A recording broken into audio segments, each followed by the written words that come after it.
라이언일병 구하기라는 영화가 있습니다. 이 영화의 핵심적인 내용은 적군의 혼자 살아남은 라이언일병 한 명을 구하기 위해 8명의 인원이 생명을 걸고 다시 침투하는 이야기입니다.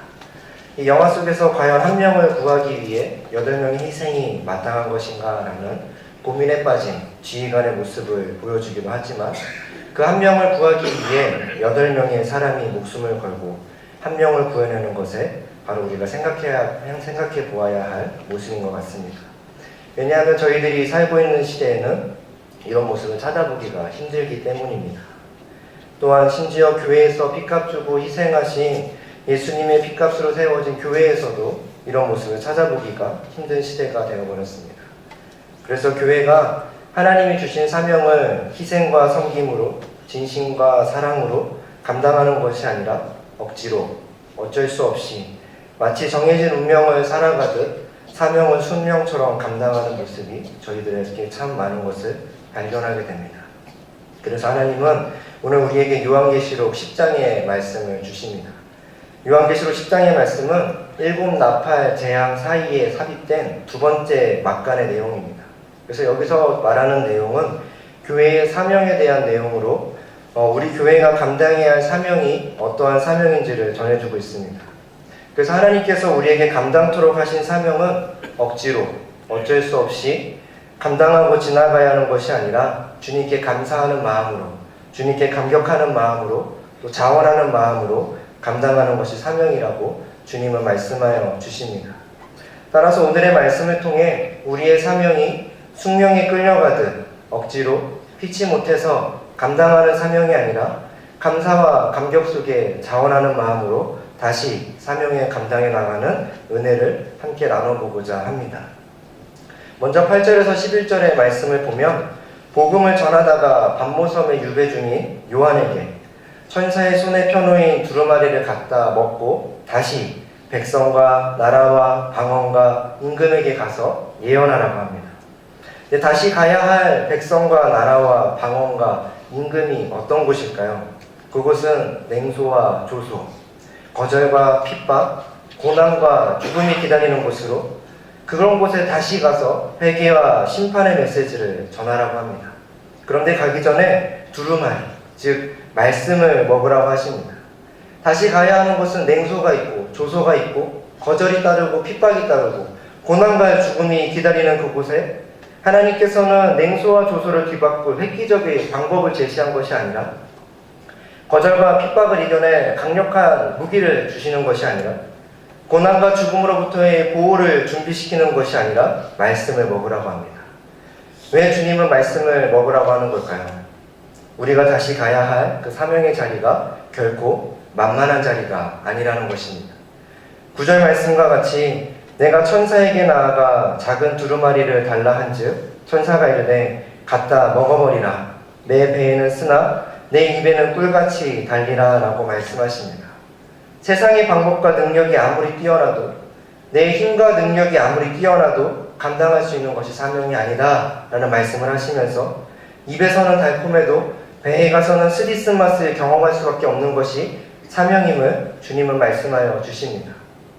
그래서 우리는 주님의 은혜를 맛보고 경험하고 그 은혜가 너무나도 달콤하여서 주님의 사명을 감당해야 하는데 우리에게 펼쳐진 사명은 주님이 주셨던 그 달콤함보다는 쓰디쓴 시련이 더 많음을 경험하게 됩니다. 그래서 이런 시련 속에서 우리는 사명을 감격과 감사 속에 감당하는 것이 아니라 숙명처럼 감당할 때가 참 많습니다. 그래서 주님은 우리에게 말씀을 먹으라고 하시는 겁니다. 우리가 다시 가서 말씀을 전해야 할 사명의 자리는 쓰디쓴 시련이 가득한 자리입니다. 그렇지만 그 쓰디쓴 시련을 이겨내고 극복하고 감당할 수 있는 것은 하나님께서 말씀을 통해 주시는 달콤함이 있기 때문입니다. 다시 말해서 하나님은 무작정 가라고 하시면서 채찍질만 하시는 분이 아니라 초콜릿과 같은 달콤함을 주시고 진수성찬을 먹은 것과 같은 배부름을 주시며 쓰디쓴 고통을 이겨내게 하신다는 것입니다. 그럼 쓰디쓴 고통을 이겨내게 하는 말씀의 달콤함은 무엇일까요? 그 달콤함은 바로 11절의 말씀입니다. 그가 내게 말하기를 내가 많은 백성과 나라와 방언과 임금에게 다시 예언하여야 하리라 라고 말씀하고 계십니다. 하나님께서는 이제 도미티안 황제의 박해로 인해서 힘들고 지쳐있는 요한과 공동체를 향해서 다시 진군 명령을 내리십니다. 한마디로 피비린내 나는 전선을 다시 나가라는 명령이죠. 이 명령은 결코 우리에게 달콤해 보이지가 않습니다.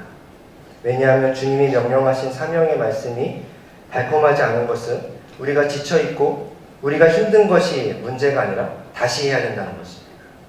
다시 가는 그곳이 어떤 곳입니까? 아직도 변화되지 않아서 우리를 지치고 힘들게 만들었던 많은 백성과 나라와 방언과 임금, 그들을 다시 만나야 한다는 것입니다. 그래서 이런 사명을 우리에게 주실 때 우리는 한탄을 할 수 있습니다. 주님, 꼭 이렇게까지 하셔야 되는 겁니까? 너무하신 거 아닙니까? 라는 한탄이 흘러나올 정도의 어려운 사명입니다. 그래서 이렇게 다시 가라는 하나님의 명령을 우리는 말합니다. 하나님의 말씀을 아무리 전해도요, 저들은 변하지 않습니다. 오히려 우리를 더 힘들게 하고, 우리를 더 아프게 하고, 우리를 더 고통스럽게 할 뿐입니다. 다시 가도 소용이 없습니다. 라고 저희들은 반문할 것입니다. 그럼에도 불구하고 주님은 계속해서 다시 가라고, 다시 가서 예언하라고 하시며 그 명령을 번복하지 않으십니다. 그럼 주님은 왜 그렇게 강력하게 물러서지 않고 다시 가서 말씀을 전하라고, 다시 가서 예언을 하라고 하실까요? 우리 이렇게 다시 사명의 자리로 보내시는 주님의 마음을 알게 될 때 우리는 숙명이 아닌 사명을 감당하게 될 줄로 믿습니다. 그것은 바로 우리가 그렇게 주님을 만났기 때문입니다. 제가 신호등교회에 오기 전에 서울에서 사역하던 교회에서 있었던 일입니다. 이 교회도 큰 교회는 아닌데 이제 아는 전도사님이 같이 사역하자 그래서 유초동부 전도사로 갔습니다. 근데 교회가 이제 자가 건물이고 이제 규모도 좀 있으니까 유초동 아이들이 많겠구나 하고 갔는데 2명이 있는 겁니다. 그것도 5학년 1명, 6학년 1명. 2년이 지나면 이제 없습니다. 유초동부는 1명도 없는 겁니다. 근데 그걸 모르고 갔는데 그때 얼마나 막막했는지 아십니까? 첫 번째 사역지도 쉽지는 않았습니다. 작년에 제가 말씀드렸던 것처럼 쓰디쓴 시련을 경험하고 두 번째 사역지는 좀 나을까 하고 갔는데 하나님 앞에 이런 한탄하죠. 왜 꼭 이런 곳으로만 저를 보내십니까? 진짜 가자마자 사임하겠다고 말하고 다른 교회를 가고 싶었습니다. 근데 주님이 보내신 곳이겠구나 하고 이제 전도를 하러 나갑니다. 마음을 다잡고 초등학교 운동장을 나갑니다. 중학교 운동장을 나갑니다. 교회 앞에 중학교 운동장이 있는데 거기는 그 초등학생들이 축구를 하고 있더라고요. 그 애들 붙잡아 놓고 생판 모르는 애들한테 아저씨랑 같이 축구할래? 전도사라는 말도 못했습니다. 아저씨랑 축구할래? 그랬더니 축구 같이 해요. 그들과 매일 어울립니다. 매일 어울리면서 자연스럽게 친해지면서 이제 토요일날 선생님 내가 원래 교회 전도사인데 같이 교회 간식 먹을래? 토요일날 교회를 끌고 옵니다. 그 간식을 먹고 다음날 한 명도 안 와요. 맛있게 먹고 돌아가더라고요. 그럼 다음 주 토요일날 또 가면 또 있어요. 그리고 안 오면 전화해요. 왜 안 와요? 왜 늦어요? 매주 가는 거예요. 가가지고 비가 오나 눈이 오나. 그래서 열심히 그렇게 2년 정도를 축구 전도를 했습니다. 몇 명 왔을까요? 저에게는 부흥은 사치스러운 단위였습니다. 2명의 아이들 잘 졸업시켜서 중고등부 진급시키는 것에 만족할 수밖에 없었습니다. 근데 그때 참 마음이 어려웠습니다. 매주 갈 때마다 매주 가도 열매가 없으니까 교회에서 이제 유초동 부장님이나 이제 교육부 장로님한테 매일 혼납니다. 불려가는 거예요. 왜 오늘은 한 명도 없습니까? 장로님한테 가가지고 제가 그걸 어떻게 하겠습니까? 말하고 싶지만 말을 못하고 꾹 참으면서 요즘 장로님 죄송합니다. 열심히 한번 더 해보겠습니다. 이렇게 매주 또 나가는 겁니다. 근데 그 매주 축구하러 나갈 때 정말 마음이 힘든 겁니다. 그래서 여름 성경학교 할 때 우전선이 와서 도와주는데 저를 혼내더라고요. 전사님 사역을 못하니까 애들이 없는 거라고. 처음에 막 상처를 받는 거예요. 더 힘들더라고요. 근데 이제 혼나고 무시하고 이제 혼나는 건 괜찮은데 그 아이들한테 아무리 예수 그리스도를 전해도 그들이 교회에 오지 않고 그들이 변화되지 않는 거에 더 힘이 들었습니다. 아무리 복음을 전해도 열매 맺을 수 없는구나. 나는 열매를 못 맺는 사람이구나. 이런 생각이 너무나 깊이 뿌리 박히기 시작하면서 가기가 싫은 겁니다. 그래서 매주 갈 때마다 주님 앞에 이런 한탄을 해요. 주님 아무리 학생들에게 축구하고요. 토요일날 간식 먹이고 예수 그리스도 믿으라고 전해도 그들은 절대 교회에 오지 않아요. 아니 한 번도 안 왔어요. 근데 왜 계속 주님 다시 보내시는 겁니까? 왜 매주 그렇게 가라고 저를 다 이렇게 등을 떠미시는 겁니까? 주님 너무 힘듭니다. 가고 싶지 않습니다. 근데 그때 주님이 저에게 말씀하시는 거죠. 바로 너가 그랬던가. 바로 너가 그랬던가. 그때 알게 됩니다. 하나님이 왜 그토록 어려운 자리를 계속해서 보내시는지, 고통스러운 자리에 다시 가라고 하셨는지 깨닫게 됩니다. 돌이켜보면 그들처럼 변하지 않고 상처만 주고 회개하지 않는 자신은 바로 저였습니다. 그렇게 나 같은 죄인 한 명을 살리기 위해서 하나님은 예수님을 보내시고 주님의 사명을 감당하는 자들을 보내서 제가 믿을 때까지 하나님의 말씀을 포기하지 않고 전해 주었습니다. 이것이 우리를 다시 보내시는 이유인 주님의 마음입니다. 주님도 그것이 어떤 것인지 너무 잘 알고 계십니다. 너무나도 강력하고 자신들의 백성들이 상처받고 아파할 것도 아십니다. 하지만 한 영혼도 멸망받지 않기를 원하시는 주님의 마음은 제사를 깎는 고통이 따르더라도 그 영혼들을 포기할 수가 없으셨습니다. 그래서 우리를 다시 보내시게 됩니다. 지금도 여전히 사명을 감당하는 자리는 어렵고 쓰디쓴 시련이 밀려옵니다. 아무리 주님의 말씀과 약속을 붙들고 가지만 달콤함보다는 쓰디쓴 시련이 더 크게 느껴질 때가 많습니다. 그러나 이 말씀을 통해 주님의 마음을 깨닫게 하시고 내 안에 주님의 마음을 되새기게 하시면서 굳었던 나의 마음 속에 말씀의 달콤함을 주시며 다시 사명을 감당할 만한 힘과 위로를 얻게 되는 줄로 믿습니다. 그리고 더 놀라운 이야기는 지난주에 그 사역했던 축구전도했던 교회의 한 청년에게 카톡이 왔습니다. 사진이 하나 왔고 메시지가 하나 왔습니다. 사진에는 누군지 모를 한 중고등부실에 있는 학생들 3명의 사진이 찍혀서 왔는데 뭔가 하고 메시지를 보니까 내용이었습니다. 현식 전도사님, 전도사님이랑 매주 축구했던 친구들이 교회에 왔어요. 진짜 너무 감동적이에요. 사진에 3명인데 총 7명이 왔답니다. 전도사님 덕분입니다. 감기 조심하세요 하고 왔더라고요.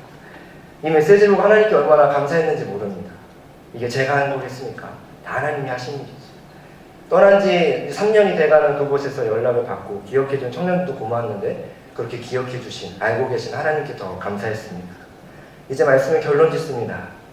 예수님의 탄생을 기억하고 그 예수님이 우리 가운데 다시 오심을 기다리는 이 대림절을 보내면서 우리의 사명이 주님 다시 오시는 그날까지 숙명이 되지 않았으면 좋겠습니다. 주님께서 맡겨주신 그 영혼들은 여전히 변하지 않고 여전히 우리의 소리를 듣지 않는 것 같아 보이지만 하나님의 말씀대로, 하나님의 약속대로 하나님께서 이루실 것이고 하나님께서 역사하심을 믿으면서 다시 사명의 자리로 사명을 감당하는 우리가 되었으면 좋겠습니다. 또한 그 사명의 자리에서 순간순간 불어닥치는 어려움이 인해 우리의 마음이 다시 굳어지고 강팍해지고 어려워질 수는 있지만 다시금 주님의 말씀 속에서 날마다 보여주시는 주님의 마음을 느끼고 경험하면서 매년, 매주, 매일 주님의 은혜에 감사하고 감격하고 또 자원하는 마음으로 다시 사명을 감당하는 우리들이 되기를 주님의 이름으로 간절히 소망합니다. 기도하겠습니다. 하나님 아버지 감사합니다. 오늘도 우리에게 주님의 자녀로 부르시고 하나님의 말씀 속에 다시금 사명을 감당할 힘을 얻게 하시니 주님 감사드립니다. 여전히 부족하고 여전히 연약하지만 하나님의 은혜 가운데 나아감을 날마다 잊지 않게 하시고 우리를 그 어려운 곳에 보내시는 주님의 마음을 늘 되새기게 하면서 하나님의 은혜 속에 날마다 걸어갈 수 있도록 주님 도와주시옵소서. 감사드리며 예수님의 이름으로 기도드립니다. 아멘.